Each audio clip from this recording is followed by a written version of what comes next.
Hey y'all, it's Rust here, and this is the week 2 video of the IVDL Draft League. Now, this video starts a little bit differently from the week 1 video. Of course, there's no game here. The game hasn't started yet, right? Now, this is because I want to do a little team review, excuse me, before I start the game, because I just want to explain my team a little bit further than I did last week, right? Now, before I explain my, as you can see, Webb's team, I just want to go through the matchup real quick and my little sheepdog.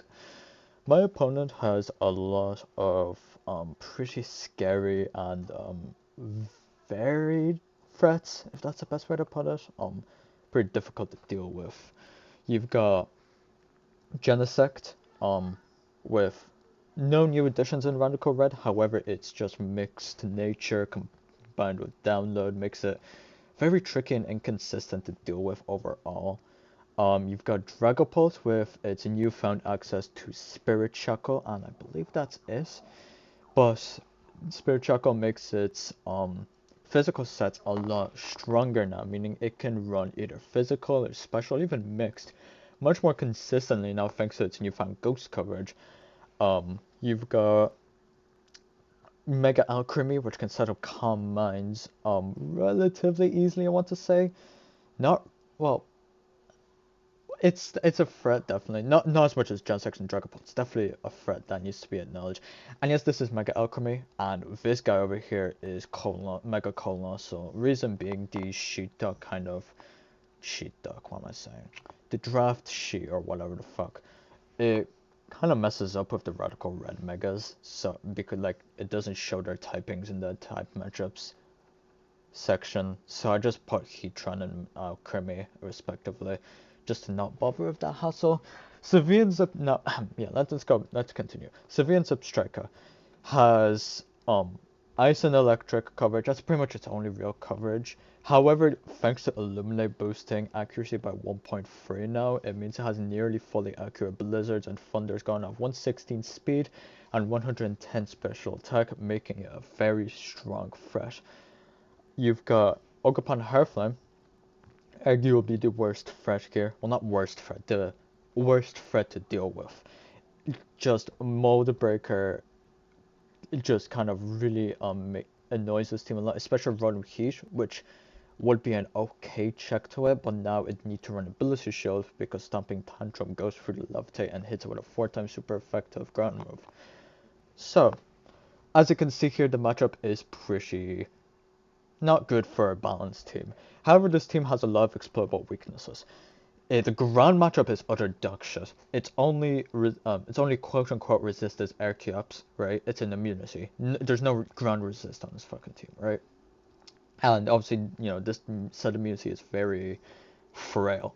Now, also, this team has god awful removal. It's again air cubes and Mega Colossal with Rapid Spin. Absolutely horrible removal, right? So I decided to capitalize on both of those by running a Sticky Web offense team, with the main win con being Mega Garchomp over here, with just 2 attacks, Sword Stance, and Toxic Last. However, I'm going to go through it in a little bit more detail, but let me just discuss the Grafaiai set first. The Grafaiai is a very standard focus / Sticky Webs lead, and yes, it's a Sticky Webs lead because they gave Grafaiai Sketch in Radical Red, meaning it gets every single move in the game, but only once, unlike Smeargle, where it has Sketch 10 times. It can have 4 sketches, of course, right? So I decided that my one sketch move will be Sticky Web to capitalize on this team's awful removal and assist Mega Garchomp in a sweep by neutering Choice Scarf, Sevian Substriker, and other threats that could really harm my team, especially Ogerpon Hairflame, which is now much weaker since it obviously Ogerpon Hairflame cannot run boots. This EV spread here, 248 HP and 44 defense allows it to tank a Choice Band, Jolly Dual, Wing Wave from Archeops, which lets me taunt it every single time very safely, which can prevent rocks from going up. Though I highly doubt the Winkbait will come because it gets access to Brave Bird and Radical Red. I'm really not sure if that's actually just a regular base game fig, but besides the point, right? Point is, this spread lets me get that get a taunt off on pretty much every single rocks lead, and you know, it's pretty useful. And this speed outspeeds Zoruark by 1 speed point, which is somewhat frustrating as well. You got Encore, which I chose over an attacking move like Gungshot or Knockoff for a more powerful mid-game presence. In case someone tries to set up, I can just hard switch Grafia in to just Encore. And U-turn just allows me to get out unscathed. Right, I could choose Parting Shot, however, I just don't like the idea of 4 status moves. Just not very, I don't know, just not very comfortable to use. If I get taunted, it's like nothing this one can do. Now I'm going to go over through the offensive threats now. The first one is Zarude. Zarude is a Swords Dance 3 attacks with Life Orb and very high bulky investment. To go over the item first, Life Orb allows me to get the guaranteed 1-hit KO with +2 Sucker Punch with 200 plus attack. Black Glasses is an option too, however, I'm not very comfortable with getting the mere 75% chance to OHKO it, even with 252 plus. So I like Life Orb a little bit more. It also helps with Hisuian Quillfish, since even after an Intimidate, just merely +1 Zarude 2-hit KOs. What's the guy called? Hisuian Quillfish. That's max physical bulk with Violate, which helps a lot. Gives me just a general nice power boost for Power Whip, since it's a very good like button to click on anything that Sucker Punch is resisted by, such as, if you go back to the sheet, you've got Alchemy is a very notable one, and well, that's pretty much it. But Alchemy is pretty like important to hit, of course, so you know, right? This EV spread, you know, I've already not already, well, let me go over it. 200 plus obviously gets the guaranteed OHKO on 104 HP Genesect. It also gives me a guaranteed 2-hit KO on Hisuian Quillfish, even at +1. You know, after an Intimidate if I click Swords Dance. And the maximum physical bulk just allows me to tank hits better. Just pretty nice to have that in my arsenal, right? You know, particularly things like gunk shots from Hisuian Quillfish in particular, body presses from Mudsdale, if ever comes down to that, of course. Right, it's a pretty standard good set. Now, the next one I want to go over is a little bit weird on the Sticky Webs team, but it is Acid Armor Bulky Setup Hisuian Gudra. Hisuian Gudra actually performed very well into this team. If you go back into the dock, right, like after 1 or 2 Acid Armors, nothing can really one-shot kill it, right? The strongest hits against this are Low Kick, Ogerpon, Hairflame, which already kind of has 4 moveslot syndromes, as it kind of really wants Ivy Cudgel. It really wants even just Trailblaze for Quagsire. It wants Stomping Tantrum for Rotom Heat. It wants, you know, so on and so forth, right? So like Low Kick might not even come, but yes, that is the strongest move that can damage this Pokemon, right? Now, to capitalize on that, obviously we went for Acid Armor. Shucca Berry allows me to set up on Mudsdale pretty decently, right? It's, you know, this EV spread lets me just maximize physical bulk while maximizing special bulk to take hits from Special Genesect and Special Civilian Zip Striker. Low burst speed for any potential speed creep from things slower than Hisuian Gudra. I opted for Dragon Tail and Body Press for a few reasons. Firstly, Dragon Tail, again, if we go back to the sheet, a lot of things that will try to phase this thing out with Dragon Tails and Roar are slower than Hisuian Gudra, which means I can click Dragon Tail pretty safely on those threats. Most notably Slowking, which will try to Dragon Tail me out, cannot get Dragon Tailed out because I just outspeed it and force it out first with my own Dragon Tail. Mudsdale, same thing here, right? And also Mudsdale that would want to set up on me with Mike could have. So as I was saying, yeah, it can Dragon Tail out any potential iron defense like Mudsdale, though the downside is being pretty bad against Mega Alchemy, right? Dragon Tail is pretty weak, so, and a body press kind of does nothing against Alchemy, right? So that's a minor downside to the set. However, I think the Dragon Tail is more than worth it. And obviously Wish is just reliable recovery, you can't really go wrong with it. As for ability, I was just gooey because there's no reason to cut grass move on this, there's no sport I can capitalize on, and so on and so forth. So I just opt for gooey because it's just a good ability overall. The next option I have is Choice Pick Swallow. It gained air late in Article Red, meaning it gets the flying type boom burst that's boosted by 1.2 times, which makes it, even with a pretty pathetic 75 special attack, a very powerful nuke. This team can't really Eve Boom Burst at all. The only thing that could really come in on that boosted Boom Burst is Mega Colossal, which is a little bit unfortunate, but doesn't really matter that much. Even Sivian Substracka takes 50 from Choice Specs Boom Burst. Same thing with Archeops, and obviously, Swallow outspeeds Archeops unless it's Choice Scarf. And if it's Choice Scarf, it will likely just let something like Gudra or Mega Garchomp in for free to set up. Heat Wave is the only coverage this thing gets, aside from normal coverage, which obviously gets converted into flying type coverage, so there's no point of running anything else. Defog sounds a little bit weird on a Sticky Web team, however this team has access to a lot of strong hazards, most notably Toxic Spikes, and the users are not exactly horrible. So, in case my Grafai is alive and I can get the defog off, it might be worth it sometimes, right? And besides, the only other option really is Tailwind, which is pretty decent, but it's not that worth on the Choice Spec set especially. And U-turn just gives me pivoting in case I know a Colossal switch can come in. This EV spread, this outspeeds Sivian Substracka even if no webs are up.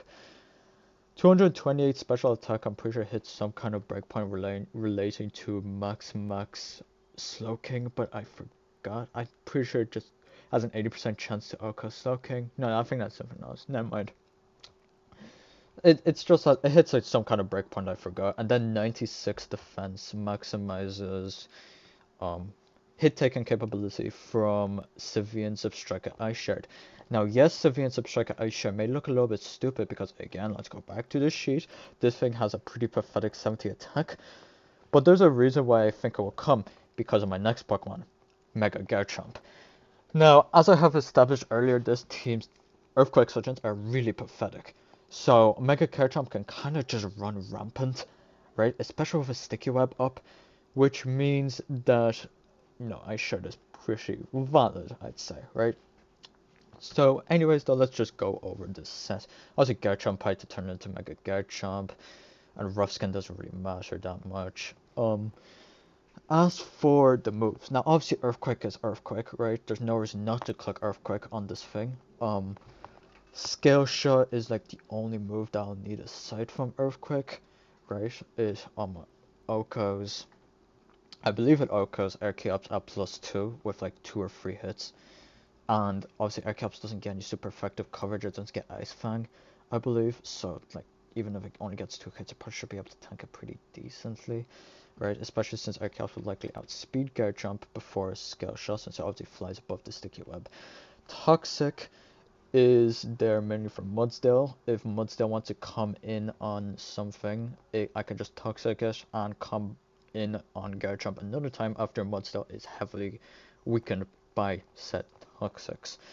And Swords Dance is quite self-explanatory. It's just a setup move and, just makes that Earthquake even stronger than it already is.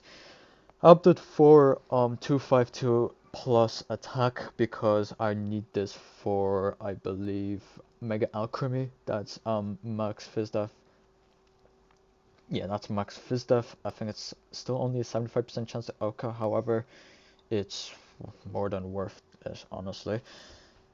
168 defense outspeeds the Freshening Dragapult after a Scale Shot, since Dragapult obviously has Clear Body to go over the sticky web, and 88 defense EVs allow me to tank Ice Shard better. Even after a -1, I'm pretty sure it shouldn't be able to kill. Now, the last set I have here is Goldengo, because obviously I'm running Sticky Web, so might as well just run Goldengo, and besides, it's a pretty good offensive presence against this team, and even defensive presence against the likes of Sylveon Striker Blizzards that Gudra can't really switch into well if they're choice specs. Now, I opted for Kasib Berry because my game plan will revolve around sending in Goldengo and trying to nasty plot very soon, I believe, if there's a Dragapult on the field. So I want to click nasty plot, send in Dragapult, obviously, and bait it with a Kasib Berry to kill it with Shadow Ball, because Dragapult is very threatening to this team. I don't really have the best switch-ins to it, so I decided to opt for Goldengo as a bait tactic against it. Now, these 3 moves kind of just hit the entire team for super effective damage, and like the things that don't get hit super effectively take a lot of damage since these moves are pretty strong after all, and Goldengo is a very powerful Pokemon. Nasty Plot lets me, obviously set up. Now to go over the EV spread, this speed is, I'm pretty sure, the same as Zarude. Actually, Zarude's speed doesn't matter, but, well, this outspeeds Sylveon Striker if it's -1 under Sticky Web, which was good, right? The special attack has an 80% chance to Oka Max Bidef Slowking under, not under webs, what am I saying? Just in general, right? And 128 HP just maximizes bulk, hit taking capability, you know what, right? Just a very, good Goldengo set in my opinion. You can't really go wrong with offensive Goldengo. This thing just hits so hard that,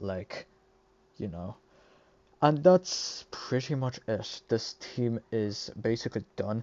I recorded a video of this team, a similar team preview, but I changed this team a lot since then, so I had to record it again.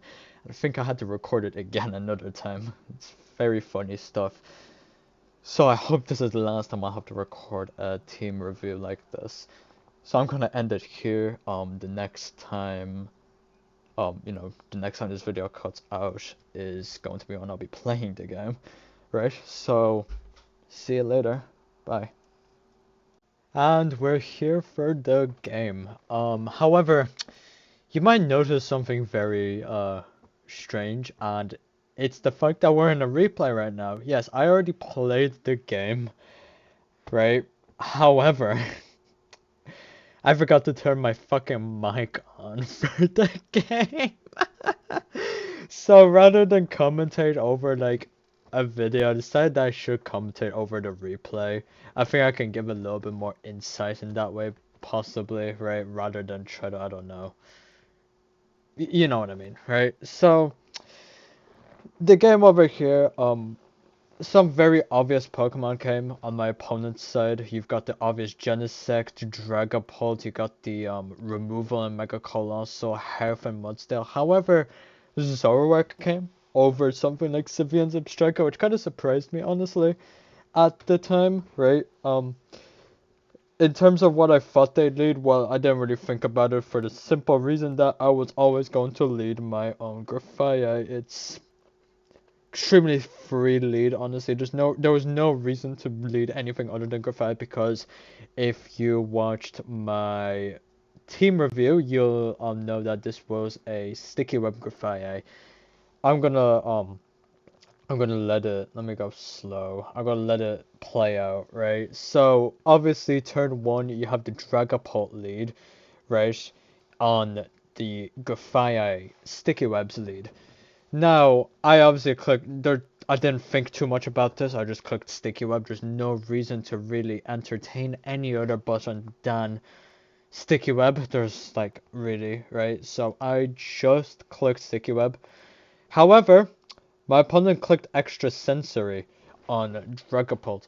Now, I did not realize this at the time, but this was a Zoroark, right? So the next thing I did is click Encore on the Zoroark, right? Obviously, deck types are immune to the ability Prankster, so Encore did nothing, right? And they finished me off. Now, what followed after this? Obviously, I knew it was Zoroark now, right? Obviously, I'm quite certain Dragapult doesn't actually get extra sensory, but the thing is, my mind kind of just goes fucking numb with when it comes to illusion Pokemon, like the Zoros, right? Like I just if I were to name like one single like critical weakness I have in Pokemon, it's the fact that I just cannot play around illusion no matter what. It's just like my mind just goes numb when there's one in team preview. Like I just do not consider it. But anyways, after this I decided to go Swallow, right? Reason being, firstly, obviously it forces the Zoroark out. It like Boom Burst OHKOs this unless it is like I don't know, Focus Sash, which is why I decided to go for U-turn on this turn. I did that for two reasons. First of all, obviously, in case this is Focus Sash, I can just, I can pivot out into something else that could, finish this off, such as, I don't know, maybe Gudra, maybe Zarude. And second of all, which is the more important part, because Colossal, could come in on this Boom Burst. Obviously, my Grafaiai died because I forgot about Zoroark, right? And the fact that Dragapult doesn't get extra sensory. So I lost my Sticky Web Setter, so I could not let Colossal in for free at all cost. So I went for U-turn as I did successfully predict the Colossal to come in. Now the U-turn did come out and I believe I went into Garchomp after this. I did. I did go into Garchomp, reason being, I mean, obviously it just threatens with a free Earthquake, right? Since there's no air caps on this team, since it's only a Mega Colossal, then obviously there's no Earthquake switching, which means I can just click Earthquake with my 252 attack Adamant Mega Garchomp as I please. So that did happen, however my opponent went for Burning Bulwark. It's a new tool that Colossal got in Radical Red, right? Obviously it did nothing because Earthquake is now a contact move, which means Burning Bulwark didn't proc the burn. All it did is just waste a single Earthquake PP, and spoiler alert, it didn't matter. Now, after this, Mudsdale came in because it's really the only Earthquake switching on the team, and it did a lot of fucking damage. It did 61. I was shocked that it did 61 for the record. That is so much damage, right?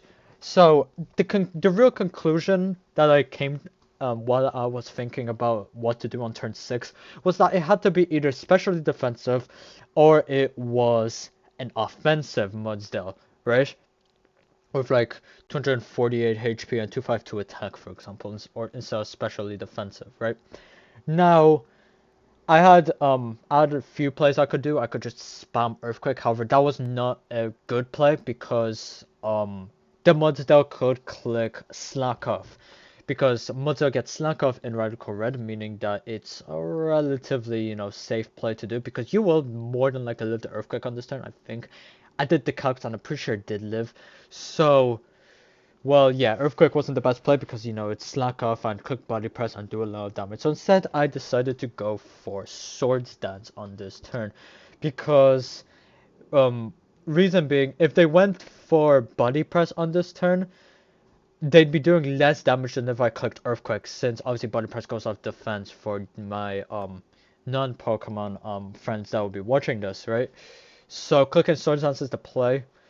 Right, since obviously it lets, Body Press do less damage, and also, well, it's just a good play all around, right? No real reason, not to click Earthquake. The only downside is if it be Toxic, which could have been tough. However, they did just go for Slack Off, did no damage to me, right? Now, yeah, that was a pretty, safe play. Now, I had a few options I could do here, and I decided to simply just go for another Swords Dance.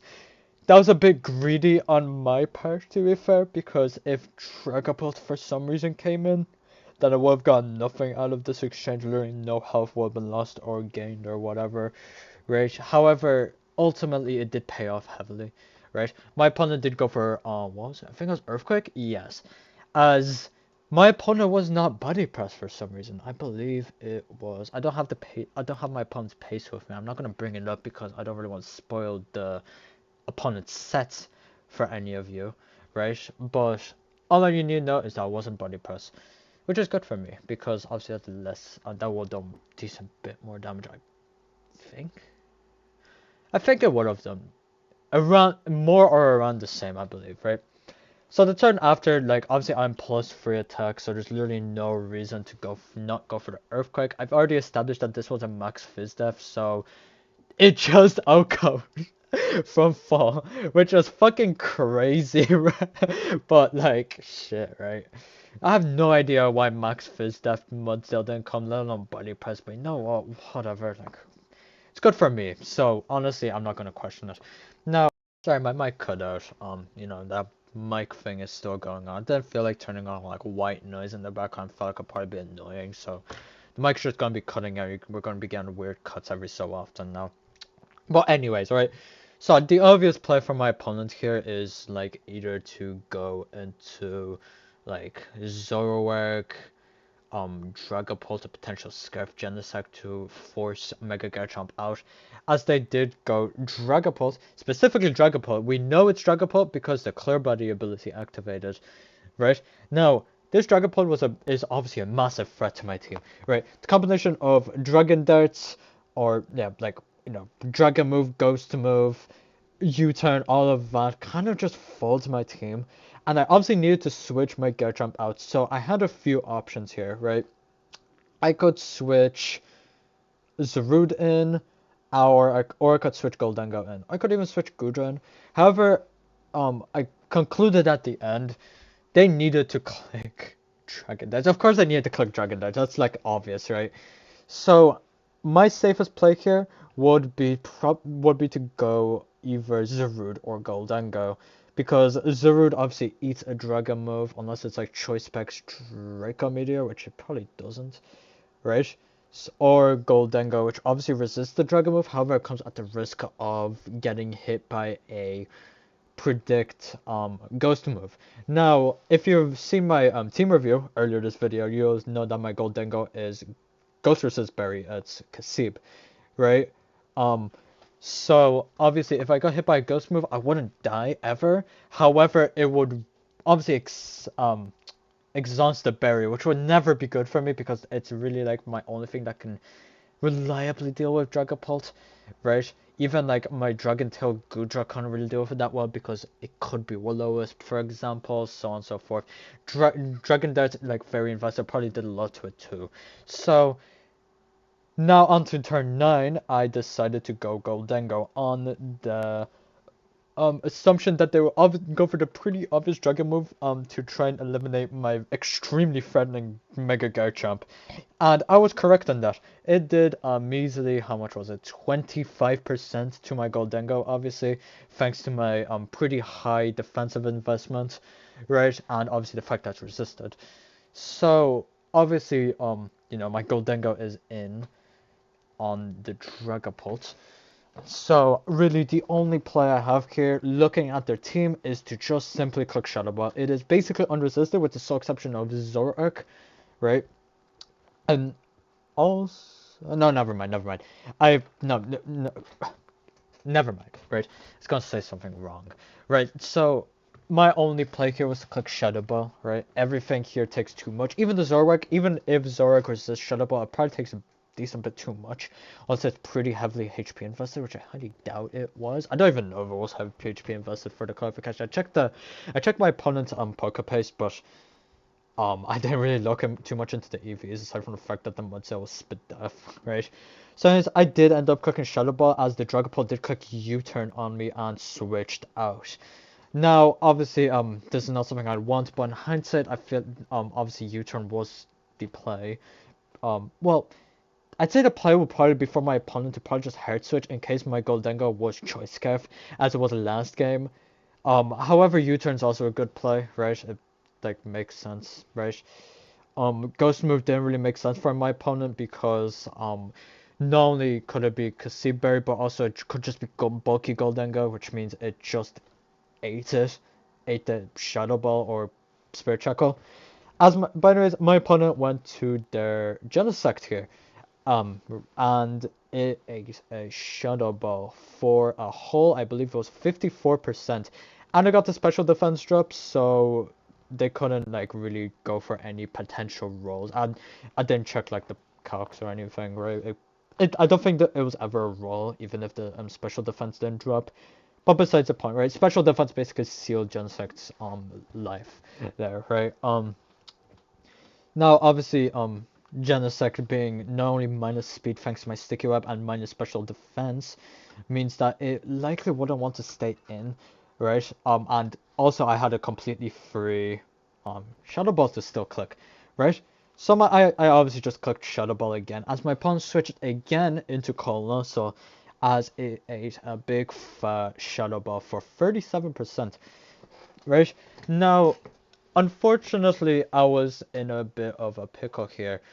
I obviously cannot click Mega Rain in front of Mega Colossal because Mega Colossal turns from a Fire Rock to a Fire Steel type, which means it goes from being neutral to Steel to 4 times resisted to Steel, right? Meaning Mega Rain isn't free. Obviously, by the Shadow Ball damage, it doesn't kill, so I had to click my third move, Focus Blast, right? And I needed to click Focus Blast. Reason being, I didn't really want my gold dead, right? I didn't really want them to click like Rapid Spin on like a read. So really my best play here was to just click Focus Blast and pray to God I land, right? However, even if I didn't land Focus Blast, it wouldn't be that horrible. Main reason if Focus Blast missed, they'd likely kill me with a fire move or ground move, and Garchomp could come in to click Scale Shot or Swords Dance or whatever, right? So, anyways, I did go for Focus Blast here, right? Killing this would be massive because obviously this is their only hazard removal and Sticky Web is crucial for this victory. So I went for it and I landed and the Colossal died. This was a huge turn. This was massive, right? Obviously their hazard removal being gone is excellent for me, right? It did so many things. It lets my Swallow click Boom Burst for free. It what's it called? It keeps my webs up forever. It what's it called? Since it has Burning Bulwark, I didn't have to worry about having to click a contact move in on it, such as Sucker Punch on my Zarude, Body Press on my Gudra, and so on and so forth, or even maybe U-turn on my Swallow if it really came down to that, right? But this was a massive turn, right? Killing this thing was huge. So now I actually forgot what my opponent went for here. Let me actually check. It was the Zoroark. This is Zoroark. We know this is Zoroark because it's obviously full HP, while the real Genesect is merely at 54. It doesn't show here because how illusion works in Pokemon Showdown, right? It like avoids a bunch of like the information, right? With relating to illusion Pokemon. It's weird. Like how it says extra sensories on Dragapult here when it obviously isn't. But anyways, right? That guy came in and realistically I could do a few things. I could obviously stay in and just click Make a Rain. However, I came to the conclusion after a minute or two of just considering this that I wanted to save my Goldenga because firstly it still has the Kasibberry. It's called Kasibberry, right? Yes, it's Kasibberry, not the Kibia berry. Fun fact, by the way. For the longest fucking time, my Goldenga had the Kibia berry, which is a poison resistance berry, because I got the fucking name wrong, right? That would have been fucking embarrassing to have to reveal at an actual game, because yeah, it took me a while to notice that, right? I've been really fumbling a lot of my items as of late. I've been playing IVDL Draft League and I messed up 2 items in that league. I had weakness policy on my Zap Cannon Ursaluna. It was meant to be blunder policy.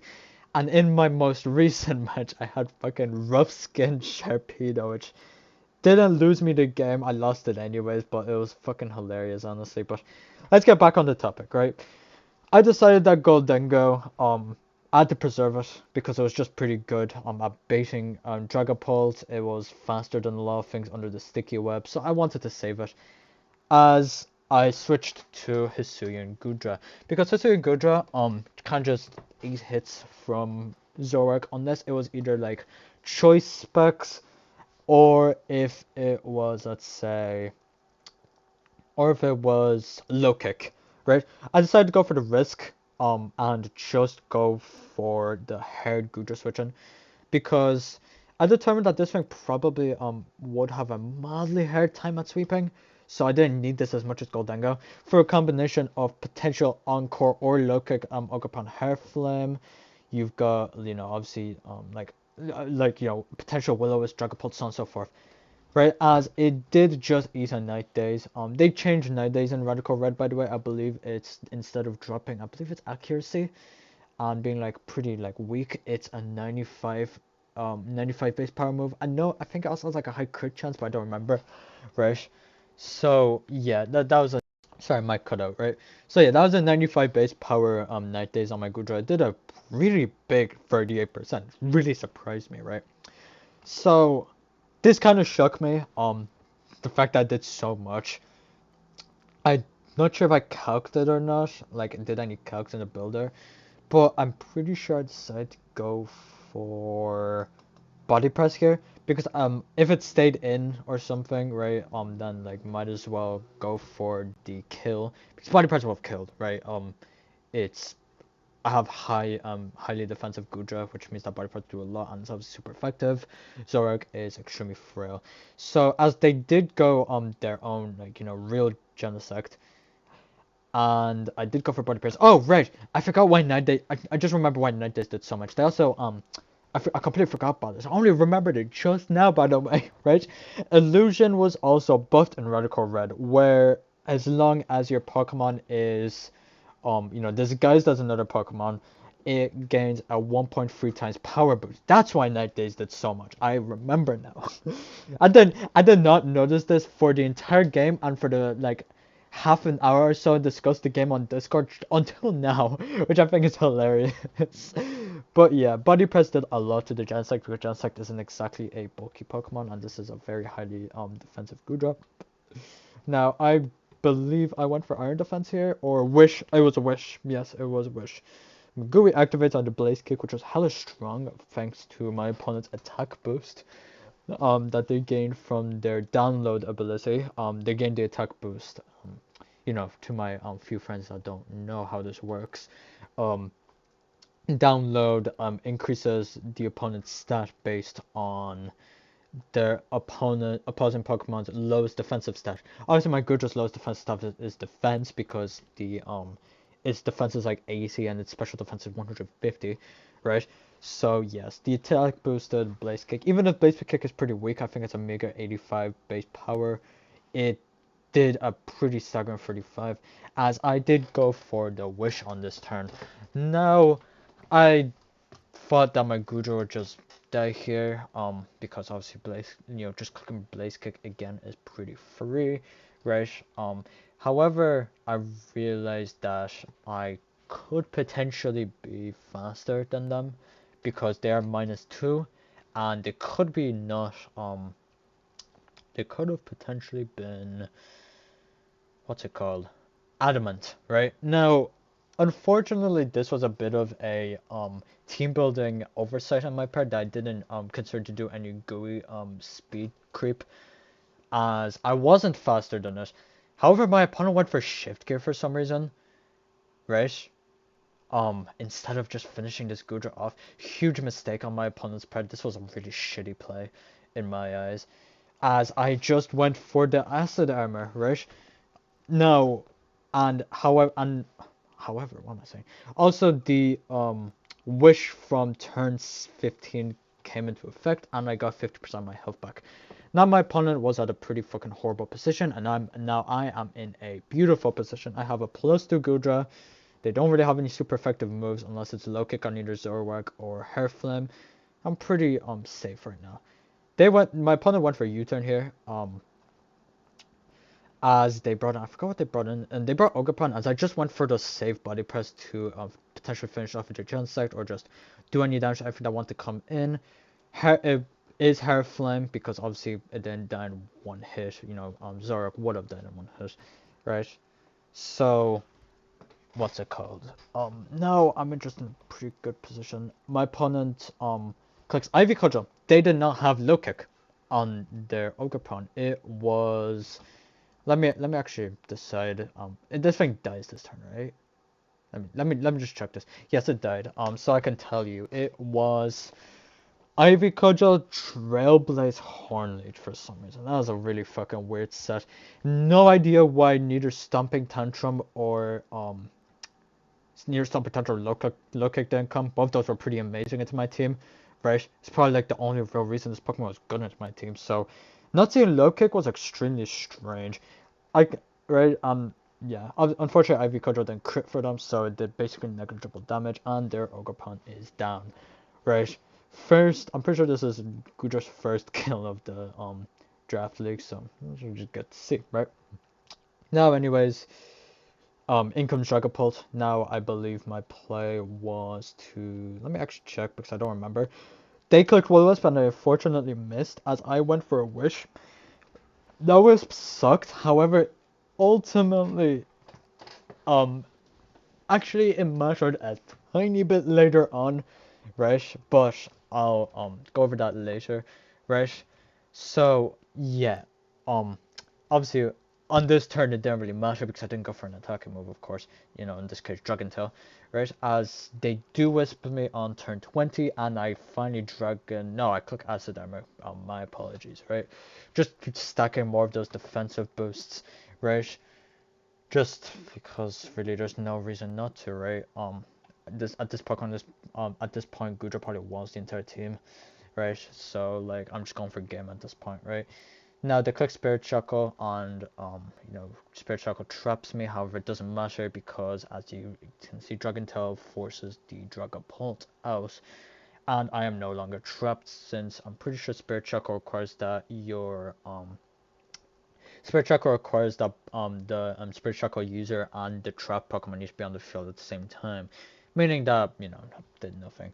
Spirit Shackle is a bit of a weird turn, but instead of just Dragon Tail, it would have done much more. But like ultimately, it doesn't really matter that much, right? Like it's not gonna do any damage.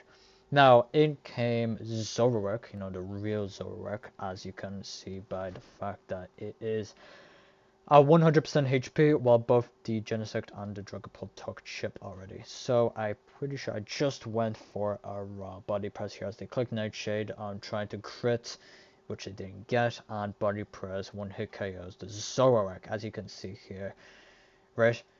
And down it goes. Now, I believe what happened here is that Genesect came in, yep, to just, I don't know, try to finish this off, right?